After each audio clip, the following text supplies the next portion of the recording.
Bursa perdagangan saham di Bursa Efek Indonesia baru saja ditutup. Kita akan membahasnya bersama analis dari Sukor Sekuritas. Ya, untuk membahas bagaimana prospek IHSG, kita sudah terhubung bersama Bernardus Wijaya, CEO Sukor Sekuritas. Mas Bernardus, kita lihat hari ini IHSG ternyata menguat begitu ya ke level 5.900 atau naik 1,65% ke zona hijau. Anda melihatnya ini secara teknikal atau memang ada sentimen yang beredar di lantai bursa hari ini?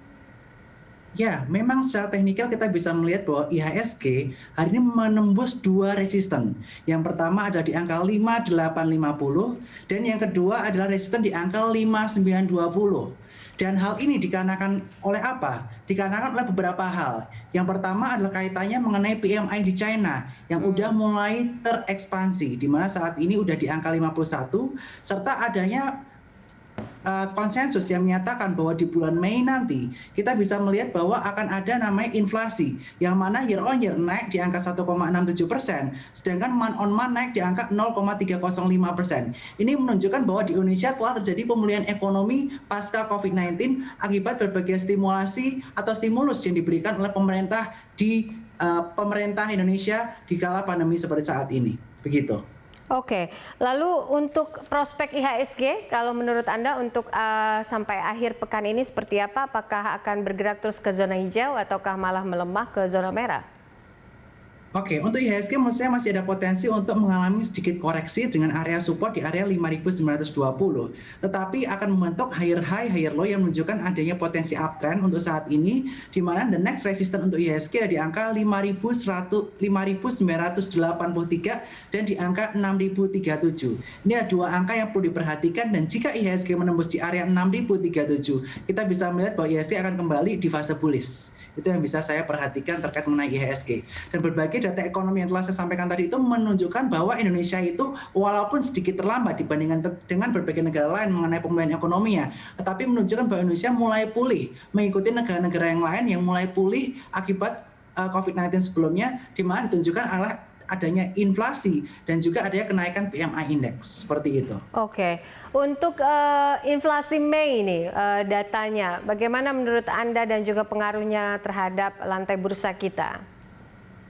Oke, terkait mengenai inflasi Mei ini sesuai dengan ekspektasi, di mana kita berharap bahwa di bulan Mei atau di bulan-bulan selanjutnya akan ada inflasi yang menunjukkan bahwa adanya peningkatan daya beli masyarakat dan juga adanya perputaran uang di tengah masyarakat, yang mana ini sangat dibutuhkan karena saat ini masyarakat banyak yang menahan spending dikarenakan mereka takut keluar rumah atau sesuatu masih tidak pasti. Tetapi dikarenakan adanya inflasi ini menunjukkan bahwa masyarakat sudah mulai melakukan expense, mulai melakukan investasi, konsumsi yang mana bisa mengakibatkan ekonomi kembali berputar di Indonesia. Selain itu yang perlu kita perhatikan lagi adalah suku bunga yang terus dipertahankan cukup rendah di angka 3,5%, yang mana ini berdampak kepada masyarakat daripada taruh duitnya di bank saja, tapi akan berinvestasi atau menginvestasikan ke sektor real atau melakukan konsumsi. Serta kita bisa melihat bahwa sentimen positif lainnya adalah terkait mengenai COVID-19 pasca Lebaran di minggu kedua setelah Lebaran ini yang ternyata tidak sebesar ekspektasi, yang masih di antara kisaran 5.000 sampai 6.000 penderita COVID baru perharinya, yang mana ini masih di area yang normal, area yang wajar. Dan dengan begini semakin banyak investor semakin yakin untuk investasi ke Indonesia karena ekonomi pulih serta penanganan COVID-19 yang cukup baik di Indonesia. Seperti itu. Baik, untuk prospek perbankan ini Mas Bernardus, bagaimana Anda melihatnya? Kemudian juga sektor properti setelah keputusan Bank Indonesia?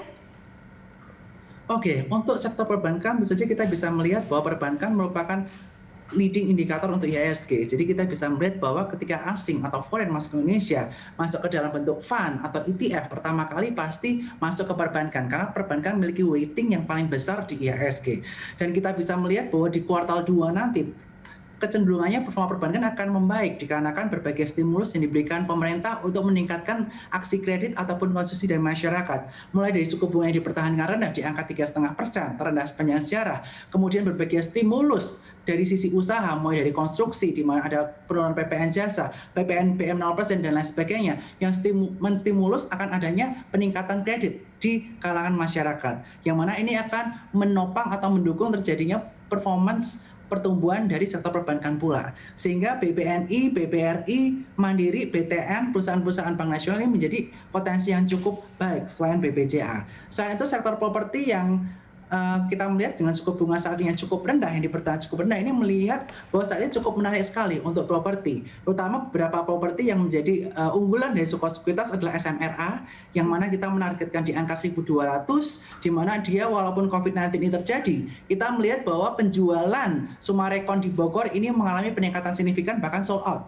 Ini menunjukkan bahwa appetite masyarakat terkait properti masih tinggi, terutama landed house. Dan yang kedua, kita bisa melihat BSDE, salah satu properti dengan land bank terbesar di Indonesia, ini memiliki istilahnya upside yang cukup menarik, di mana kami dari Sukor Sekuritas menargetkan di angka 1.500. Oke, untuk saham-saham big caps ini mungkin bisa dibedah sedikit atau di breakdown sedikit bagaimana nanti prospeknya di Juni, apa saja yang bisa dilihat oleh investor untuk big caps, kemudian juga saham-saham dari second line?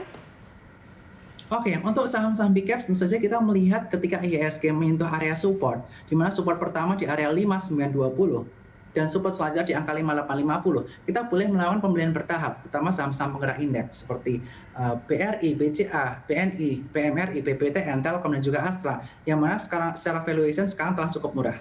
Kemudian untuk saham second liner, kita bisa perhatikan adalah saham-saham yang terkait mengenai proxy to recovery, terutama akibat berbagai kebijakan pemerintah yang telah diluncurkan sebelumnya.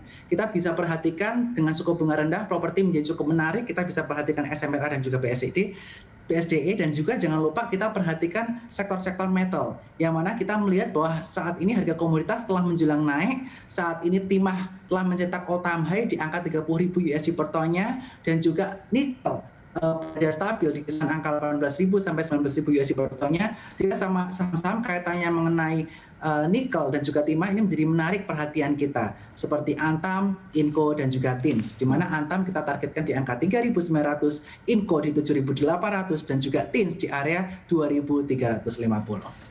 Oke. Untuk investor asing ini ya, maksud saya saham apa saja yang mungkin lebih potensial gitu diincar asing di Juni ini? Untuk saham-saham yang potensial untuk diincar oleh asing di bulan Juni tentu saja adalah yang kaitannya terkait mengenai PPNBM 0%, yakni Astra International.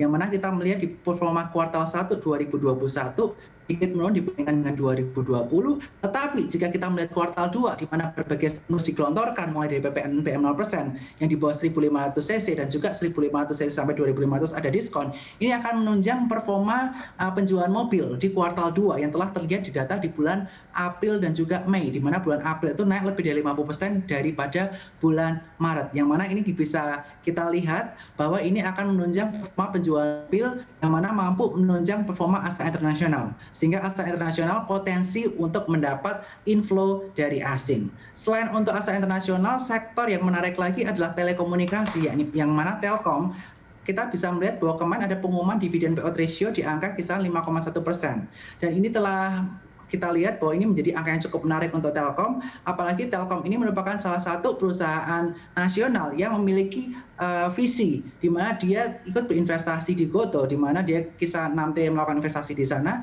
dan kita bisa melihat bahwa dengan investasi ini menunjukkan bahwa emiten Telkom ini tidak hanya ke depannya terkait mengenai telekomunikasi, tapi dia juga akan melakukan perubahan-perubahan signifikan ke depannya yang saya yakin bisa membawa Telkom menjadi lebih baik, selain kebutuhan data juga meningkat. Mengapa? Karena saat ini WFH masih terus digalakkan, yang mana kebutuhan data akan terus meningkat.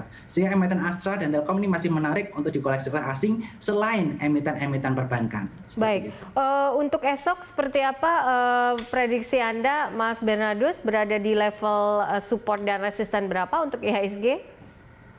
Untuk hari ini kita melihat IHSG mengalami kenaikan cukup signifikan di angka 1,69%, padahal bursa-bursa Asia mengalami di zona merah hari ini. Oleh karena itu untuk hari ini, untuk keesokan hari kita perkirakan IHSG kalau ada koreksi, aksi taking profit possible terjadi dengan area support di area 5920 dengan area resistance di angka 5983 untuk esok hari. Baik, terima kasih untuk analisa dan juga waktunya bersama kami dalam Closing Market, Bernardus Wijaya, CEO Sukor Sekuritas.